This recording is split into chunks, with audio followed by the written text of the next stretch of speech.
ইরানের মাশহাদ শহরে অবস্থিত ইমাম রেজা ধর্মীয় ও স্মৃতিসৌধ কমপ্লেক্সে অগ্নিকাণ্ডের ঘটনা ঘটেছে। গত বৃহস্পতিবার এখানেই দেশটির প্রয়াত সর্বোচ্চ নেতা আলী খামেনিকে সমাহিত করা হয়েছিল। ঘটনায় এলাকা জুড়ে আতঙ্ক ছড়িয়ে পড়লেও দ্রুত আগুন নিয়ন্ত্রণে আনা হয়েছে। দেশটির আধা সরকারি বার্তা সংস্থা তাসনিম জানায়, কমপ্লেক্সের ভেতরে চলমান একটি নির্মাণ স্থলে বিটুমিন প্রক্রিয়াজাতকরণের সময় আগুনের সূত্রপাত হয়। আগুনের পর ঘন কালো ধোঁয়ায় স্মৃতিসৌধ কমপ্লেক্সের একটি অংশ ঢেকে যায়।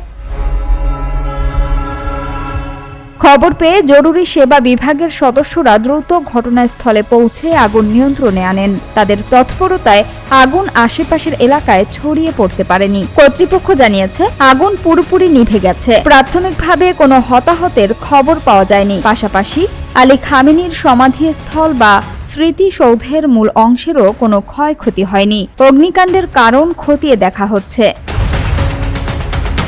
সামিয়া সুলতানা, ঢাকা ওয়াচ।